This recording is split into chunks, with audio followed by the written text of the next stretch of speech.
in the car with Plant-Based Cyclist. On this episode, we'll be talking about making the whole foods plant-based, high-carb, low-fat lifestyle overly complicated. I'll share a screenshot with you that I found on a Facebook page where people are trying to learn about eating more plants, which I am all for. But a negative, a lot of people, and maybe I've been guilty of this at some point, a lot of people overthink this, and those people who are in positions to help others and answer questions are making it overcomplicated.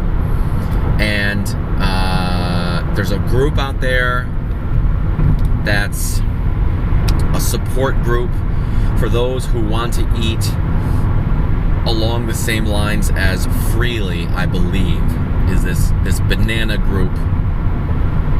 And although it's not moderated by her, it's moderated by someone who shares her ideals. And this person writes, the rules of this group say, the rules of eating this plant-based lifestyle says I can't combine semi-tart or semi-acidic fruits like cherries with non-acidic fruits like bananas. Does this mean I can't have berries in my smoothie because that'd be bad, or that would really make me sad? And it's like, Jesus, it's not that difficult. It's not. Okay, here's what I mean. This is a rule put in place to overly complicate things. There are some black and white rules that if you want to be the healthiest you can be, you should probably follow these rules. And I made another video, which I'll post somewhere in this one, maybe up above, where the 3 golden rules of eating a plant-based lifestyle. 1, no animal products or added oils. Number 2, if it's a whole plant food, eat it in any combination. And number 3, what was number 3? If you're hungry, eat, and when you're full, stop. It's that simple.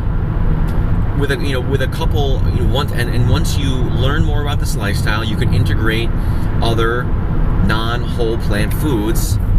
But I wish that my message, that these videos could reach more people. I wish that I could help more people.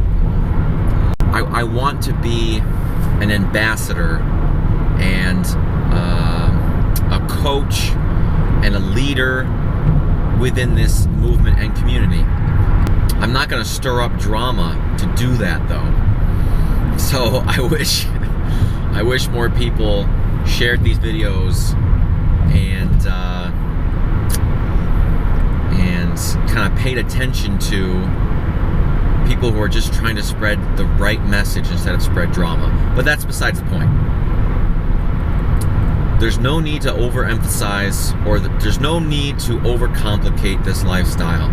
If you want to eat berries and cherries and spinach and any kind of fruit or vegetable with your banana smoothie or in your smoothie, do it. If it's a whole plant food, throw it in there, see how it tastes. If you like how it tastes, and if it is good with your digestion, eat more of it. If you notice a trend with, say, pudding cherries in your banana smoothies, if it makes you gassy, if it plugs you up, if it, gives you awful diarrhea or something, make a change.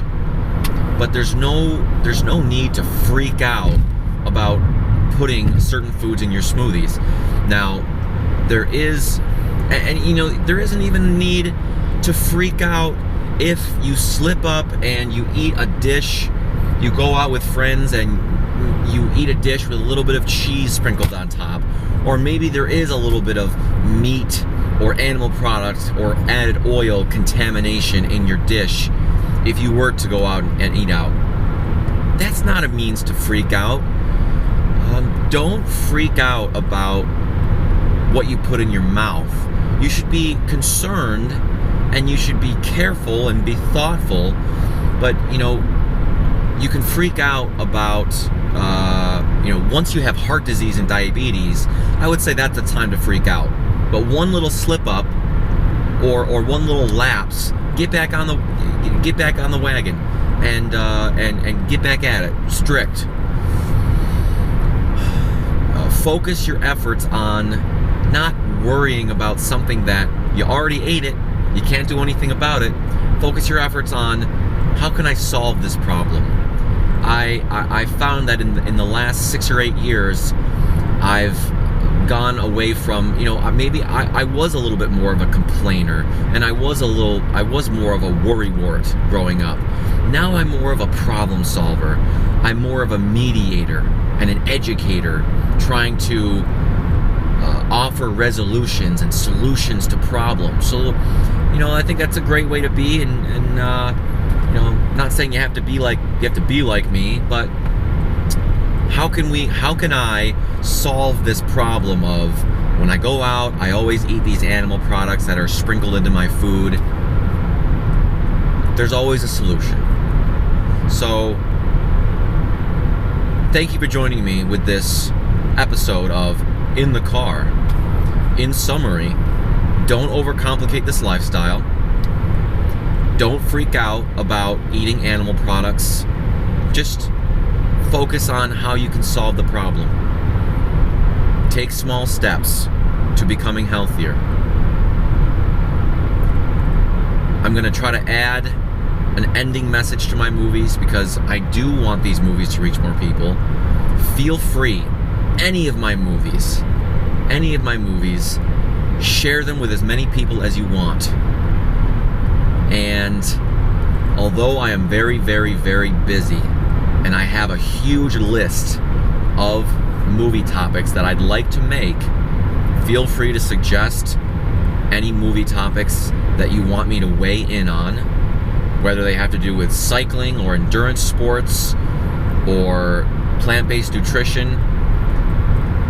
I might not put a whole lot of research into them, but I'll at least give you my educated opinion of what I've uncovered and looked into in the last 5 or 6 years of being on this lifestyle. So that's the end of my ramble. Thank you very much, guys, for supporting me and watching these movies. I really appreciate it. Take care.